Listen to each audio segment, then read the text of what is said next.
Hello guys, welcome to my YouTube channel. और हम कर रहे हैं कक्षा 10वीं का एनसीईआरटी गणित और चैप्टर है थर्ड, दो चर वाले रैखिक समीकरण योग और उसके एक्सरसाइज है 3.2। हम करेंगे आज उसका क्वेश्चन नंबर थर्ड और उसका फिफ्थ पार्ट और सिक्स्थ पार्ट। तो देखिए, फिफ्थ और सिक्स्थ पार्ट आपके सामने इस पर है। यदि किसी भिन्न के अंश और हर दोनों में 2 जोड़ दिया जाए तो वह 9/11 हो जाती है।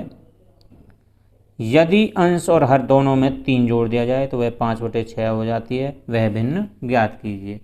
तो हमें क्या निकालना है? भिन्न हमें यहाँ पर निकाल कर देनी है।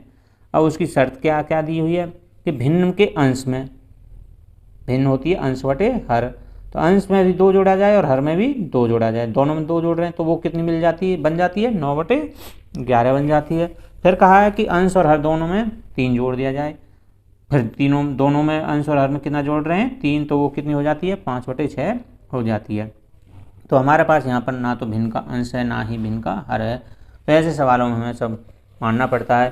तो यहाँ पर हम मानना पड़ेगा अंश और हर। तो आइए गाइस करते हैं। प्रश्नावली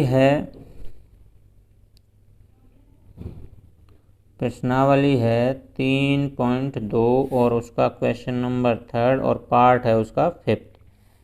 तो ऐसे सवालों में हमें मानना पड़ता है। तो यहाँ पर मानेंगे, माना भिन्न का अंश वो हम मान लेते हैं, मान लीजिए x। इसी प्रकार माना भिन्न का हर वो मान लेते हैं y। अब इनसे हम भिन्न बनाएंगे कि भिन्न क्या बनेगी। तो भिन्न बनेगी आपकी अंश बटे हर यानी x/y। अब लिखेंगे प्रश्नानुसार, जैसे प्रश्न में शर्त दी हुई है। प्रश्नानुसार, प्रश्न के अनुसार जैसे जैसे हमें शर्त दी गई है वही हम यहाँ पर लागू कर देंगे। कहा गया था कि भिन्न के अंश और हर में दोनों में 2 जोड़ दिया जाए। तो भिन्न क्या बनी थी हमारी? अंश बटे हर यानी x/y। तो अंश में भी कितना जोड़ें? 2, यानी x में भी 2 जोड़ दें। और हर क्या था इसका? y, इसमें भी 2 जोड़ देते हैं। तो भिन्न क्या बन जाती है? 9/11 बन जाती है। तो ये 9/11 हो जाता है। अब आपको क्या करना? आर पार की गुना करनी है। 11 की इससे करना है तो देखिए क्या आएगा? 11 एकम 11x हो जाएगा, प्लस में 11 दूनी 22 हो जाएगा, बराबर। अब ऊपर की नीचे करनी है तो 9 एकम 9y हो जाएगा, प्लस में 9 दूनी 18 हो जाएगा। अब आपको जो चर राशि है वो एक तरफ रखनी है और चर राशि है जो कांस्टेंट टर्म वो एक तरफ रखनी है। तो 11x तो इधर है, ये इधर लाओगे तो बराबर से इधर आएगा तो माइनस का 9y हो जाएगा। ये बराबर में आपके पास 18 तो था ही, ये प्लस का इधर जाएगा तो ये माइनस का 22 हो जाएगा। तो 11x घटा में 9y बराबर है, प्लस माइनस माइनस हो जाएगा। यहाँ पर कितना बचेगा? घटा का 4, क्योंकि घटाक संख्या ज़्यादा है। तो आप इसको समीकरण नंबर 1 कह सकते हैं। अब आपको दूसरी शर्त लगानी है। जो दूसरी शर्त हमें क्या दी हुई है कि दोनों में अंश और हर दोनों में अब की बार कितना जोड़ दिया जाए? 3। तो अंश क्या था? x और y क्या था? हर। दोनों में 3 जोड़ा जा रहा है तो भिन्न बन जाती है आपकी 5/6 बन जाती है। तो करते हैं, देखिए क्या होगा? आर पार की गुना। तो 6 की x से करेंगे तो क्या होगा? 6x जमा में 6 तिया 18 हो जाएगा, बराबर में 5 एकम 5y, प्लस में 5 तिया 15। अब इस y को उल्टी तरफ लाना है तो 6x घटा में 5y बराबर है 15, तो इधर था ही, प्लस का इधर जाएगा माइनस का 18 हो जाएगा। 6x घटा 5y बराबर है प्लस माइनस माइनस का 3 हो जाएगा। तो इसको कहेंगे इक्वेशन नंबर 2। तो देखिए, अब हमारे पास इक्वेशन फर्स्ट ये है और इक्वेशन सेकंड ये है। अब यहाँ पर हमें क्या है? किसी की भी मान प्रतिस्थापित विधि से करना है, क्योंकि प्रश्नावली है जो प्रतिस्थापन विधि से कहा गया है। यदि क्वेश्चन आपको एग्जाम में पूछा जाए तो आप किसी भी विधि से कर सकते हो। सबट्रैक्शन, घटाने वाली विधि से, यानी गुणांक बराबर करके भी कर सकते हो। यदि आपसे ये नहीं कहा जाएगा आपको प्रतिस्थापन विधि से करना है। तो देखिए, मैं यहाँ पर आपको प्रतिस्थापन विधि से बताऊँगा, क्योंकि एक्सरसाइज प्रतिस्थापन विधि से है। यदि आपको केवल यही कहा जाए कि इसको सोल्व कीजिए, कोई प्रतिस्थापन विधि का नाम नहीं लिखा जाए, तो आपको इनके क्या कोएफिशिएंट यानी बराबर गुणांक बराबर कर लेने, मल्टीप्लाई करना है किसी भी पाड़े से जहाँ पर दोनों जाकर x या y के जो भी चर बराबर हो जाएं। तो वो क्या हो सकता है? देखो, इसको हम 5 से गुना कर दें इक्वेशन नंबर 1 को तो 9 पंजे 45 हो जाएगा y का गुणांक, और इसको हम 9 से गुना कर दें तो इसके यहाँ पर 9 पंजे 45 हो जाएगा, यानी y के गुणांक हम बराबर कर सकते हैं। पर मैं यहाँ पर आपको प्रतिस्थापन विधि से बताऊँगा। तो देखिए प्रतिस्थापन विधि से हम यहाँ से x का वैल्यू निकाल लेते हैं और x की वैल्यू हम यहाँ पर इक्वेशन फर्स्ट में पुट कर देंगे। तो देखिए 6x इजिकल टू -3 तो था ही यहाँ पर, इसको हम इधर ले गए तो ये किसका होगा प्लस का 5y। x का गुणांक कहाँ चला जाएगा, बराबर संख्या के नीचे चला जाएगा, बराबर में क्या रह जाएगा 6। तो ये हमें x की वैल्यू मिल गई है। इस x की वैल्यू हम इक्वेशन फर्स्ट में रखेंगे। तो देखिए मैं यहाँ पर रख कर दिखा रहा हूँ आपको। तो ये x का मान समीकरण 1 में रखने पर तो 11 गुना में x ये क्या रखेंगे आपकी बार, घटा का 3 जमा 5y बटे में 6 बराबर, हाँ जी, तो घटा में 9y। अभी तो हमने x का मान ही तो रखा है, तो घटा में 9y बराबर में घटा का 4। अब तो गुना करिए, इससे ये तो कटेगा नहीं, सीधे अंदर गुना कर देते हैं। तो 11 दिया 33, घटा का 33 हो जाएगा, प्लस में 11 पन्ना 55 y हो जाएगा, बटे में इन सब के कितना है 6 है। ये 11 की गुना हमने अंदर ईद की है, बटे में 6 तो इन सब के है वो तो रहेगा, माइनस में 9y, इसके बटे में क्या कर लेते हैं 1 बराबर में घटा का 4, इसके बटे में क्या कर लेते हैं 1। इधर लेफ्ट हैंड साइड और ये राइट हैंड साइड, पहले इनका हम एलसीएम ले लेते हैं। 1 और 6 का एलसीएम कितना आएगा 6। तो देखिए 6 से कितनी बार जाएगा, एक बार, 1 की इससे गुना करेंगे तो कितना होगा घटा का 33 जमा में 6 से 1 से तो गुना दोनों की करनी है तो वो ही आएगा 55y। अब देखिएगा ये घटा में जब इनका एलसीएम लिया तो ये पूरी एक लाइन लगानी है आपको, बटे में 6 इन सब के रहेगा। 1 से इसको भाग करेंगे तो क्या बार जाएगा 6 बार, 6 नाम 54 हो जाएगा, 54y बराबर में, इसको आप ऐसे ही रखो, अभी इसको हम आगे क्रॉस गुना करेंगे। तो देखिए घटा 33 ये है, अभी तो कुछ नहीं करना आपको, घटा 33 को घटा 33 रखना, प्लस माइनस माइनस हो जाएगा, ये भी y है और ये भी y है, पावर है वो भी बराबर है। तो 54 और 55 की आपस में क्या करनी है घटा, प्लस माइनस माइनस होगा, जमा का चिन्ह आएगा क्योंकि जमा की संख्या ज़्यादा है, और 55 में से 54 गए क्या बचे y, एक y बचेगा, बटे में क्या बचा 6 बराबर में घटा 4 बटा 1। तो ये घटा 4 है। अब यहाँ पर आपको क्या करनी है मल्टीप्लाई यानी क्रॉस गुना करनी है, ऊपर की नीचे और नीचे की ऊपर गुना करनी है। तो देखिए यहाँ से आपको मैं यहाँ पर कर देता हूँ, क्या आएगा घटा का 33 जमा में y बराबर है, इधर करेंगे तो ये माइनस का 24 हो जाएगा। अब इसको इधर ले जाना और यहाँ पर क्या आ जाएगी उसकी y की वैल्यू आ जाएगी। तो देखिए करते हैं, घटा का 33 जमा में y बराबर है घटा 24, तो यहाँ से इसको इधर ले जाएंगे तो y यहाँ रह जाएगा, बराबर है घटा 24 और जमा का क्या हो जाएगा इधर जाकर 33। तो देखिए प्लस माइनस माइनस हो जाएगा, y बराबर क्या बचेगा 9। तो यहाँ से हमें y की वैल्यू मिल गई है। y की वैल्यू हम इक्वेशन नंबर y का मान समीकरण 1 में रखने पर, अब हम y का जो मान है समीकरण 1 में रखेंगे। एक जो समीकरण थी वो थी आपके सामने 6x घटा में 5y बराबर है घटा 3। 6x घटा में 5y की जगह हम क्या करेंगे 9 बराबर है घटा 3। 6x ये देखिए 6x घटा में 9 पंजे 45 बराबर है घटा का 3। 6x इधर रहेगा तो ये घटा का 3 इधर है तो ये इधर जाएगा, किसका हो जाएगा जमा का। तो जमा घटा घटा हो जाएगी, 45 में 3 गए तो जमा के 42 बचेंगे क्योंकि जमा की संख्या ज़्यादा है। 6x यहाँ पर रहेगा, x का गुणांक बराबर संख्या के कहाँ चला जाएगा नीचे, तो 6 सत्ते 42, तो x बराबर कितना हो जाएगा 7। तो यहाँ पर हमें x और y दोनों की वैल्यू मिल गई है। हमने x क्या माना था भिन्न का अंश, तो भिन्न बना के हमें देनी है, तो भिन्न हो जाएगी x की वैल्यू कितनी रख देंगे 7 बटे में हर की वैल्यू यानी y की वैल्यू कितनी हो जाएगी 9। तो इस प्रकार हमने ये भिन्न भी हमने बना ली है। तो यदि गाइस अभी ना अब तक मेरे चैनल सब्सक्राइब नहीं किया तो सब्सक्राइब कीजिए, बेल आइकन पर को क्लिक कीजिए, लाइक कीजिए और शेयर कीजिए। Thank you. तो गाइस अब हम कर रहे हैं प्रश्नावली 3-2 उसका प्रश्न नंबर 3 और उसका पार्ट है अब क्वेश्चन नंबर 3 का छठा पार्ट।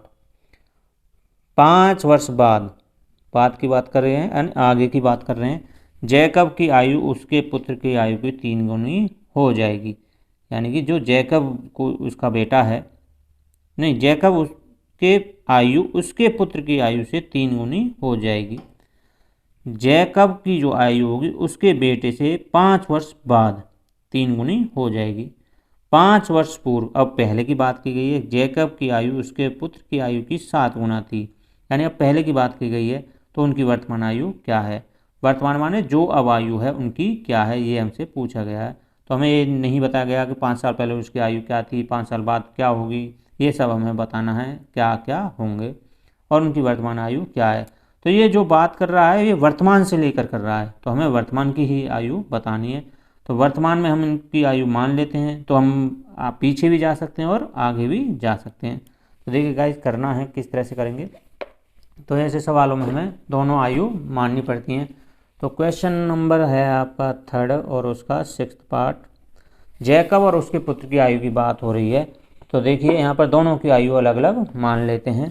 तो माना जैकब की आयु,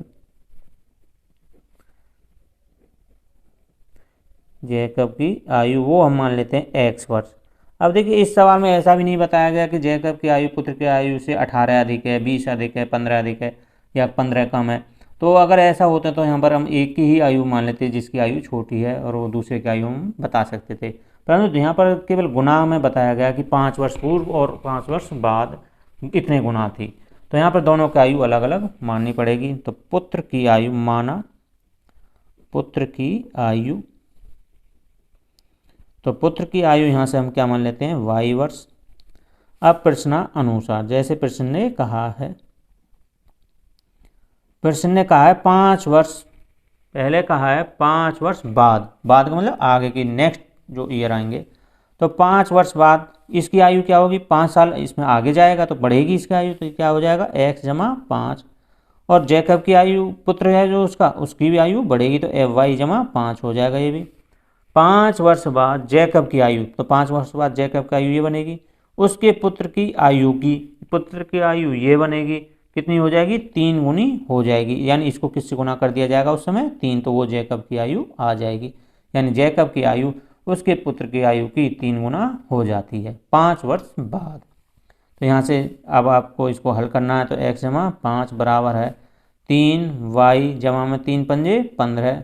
इस y को एक चर को एक तरफ रखना है, 3y घटा का हो जाएगा इधर आके, 15 यहाँ पर है ही और ये 5 इधर जाएगा घटा का 5 हो जाएगा, x घटा में 3y बराबर में कितना रह जाएगा यहाँ से 10। तो इसको हम समीकरण 1 कहेंगे। यहाँ से हम x की वैल्यू निकाल सकते हैं। तो x बराबर है 10 और इधर जाकर ये क्या हो जाएगा जमा का 3y। तो यहाँ भी इसको भी यहाँ पर भी इक्वेशन 1 कह सकते हैं। अब हमारे पास x की वैल्यू आ गई। अब अगली शर्त लगाएंगे कि 5 वर्ष पहले, 5 वर्ष पहले, तो 5 वर्ष, अब वर्तमान आयु ये है, आपको यहाँ पर लिख देना जैकब की वर्तमान आयु, वर्तमान आयु, इसी प्रकार पुत्र की वर्तमान आयु, क्योंकि हमें वर्तमान आयु बतानी है और यहीं से हम गणना कर रहे हैं। तो 5 वर्ष पहले, तो इसकी आयु है x, 5 साल पहले, यानी इससे पिछले हिस्से में जाना है तो घटा करेंगे 5 साल पहले की। तुमसे कोई पूछने लगे तुम्हारी आयु आज 20 साल है, 5 साल पहले क्या थी, तो तुम बताओगे 15 साल, यानी अपनी आयु से 5 साल घटा दोगे। तो इसी प्रकार इनकी आयु से भी 5 साल घटाना है, तो x घटा 5 हो जाएगी। इसकी जो जैकब की आयु है उसके पुत्र की आयु से, तो पुत्र की आयु में से क्या घटेगा 5 साल घटेगा, इसका क्या हो जाएगा 7 गुना, तो इसके 7 गुने के बराबर हो जाएगा, यानी पुत्र की आयु को 7 से गुना करना है। तो देखिए करते हैं, x घटा y बराबर है 7 एकम 7y घटा में 7 पन्ना 35। इस y को इधर ले आएंगे तो x घटा में 7y हो जाएगा, घटा का 35 है ही, ये घटा का 5 इधर जाएगा जमा का 5, 35 में से 5 गए तो घटा का 30 बचेगा, इधर है x घटा 7y। अब देखिए हमारे पास, इसको हम इक्वेशन सेकंड कह सकते हैं। हमारे पास क्या x की वैल्यू है, x की वैल्यू हम इक्वेशन सेकंड में रख देते हैं। तो यहाँ पर लिखेंगे x का मान समीकरण 2 में रखने पर, x का मान समीकरण 2 में रखने पर, तो x यहाँ पर है, x ये क्या करेंगे 10 जमा 3y करेंगे, घटा का 7y ये है ही, बराबर में घटा का 30 है। तो देखिए y ये है और y ये है, जमा घटा घटा हो जाएगा, घटा का 4y बचेगा क्योंकि घटा की संख्या ज़्यादा है। इसको आप इधर ले जाइए तो 30 घटा में क्या हो जाएगा 10, यहाँ पर क्या बचेगा 20, घटा का 30 था, ये किसका था, घटा का 30, तो ये किसका 30 और 10 कितने हो जाएंगे 40, तो ये घटा का 40 हो जाएगा। इधर क्या चल रहा था, घटा का 4y, y का गुणांक कहाँ चला जाएगा, बराबर संख्या के नीचे, तो घटा 4 घटा खत्म हो जाएगा, y से कितनी बार चला जाएगा 10 बार, तो y बराबर कितना आ गया 10। अब y हमने क्या माना था, जैकब के जो पुत्र था उसकी आयु थी। अब y हमारे पास 10 आ गया, और y की वैल्यू हम इक्वेशन फर्स्ट में रख सकते हैं, सेकंड में भी रख सकते हैं। तो यहाँ पर देखिए y का मान समीकरण 1 में रखने पर, समीकरण 1 क्या है आपके सामने, x घटा 3y बराबर 10 था, तो x घटा में 3y की जगह क्या रखूँगा 10, बराबर में 10 हो जाएगा। तो x घटा में यहाँ पर क्या बचेगा 40, बराबर में क्या रहेगा 10, तो x बराबर है 10 इधर है, ये इधर जाएगा, किसका हो जाएगा जमा का, तो x बराबर क्या हो जाएगा यहाँ से 50 हो जाएगा। ये क्या माना था हमने, x जैकब, तो जैकब की वर्तमान आयु अब लिखना है।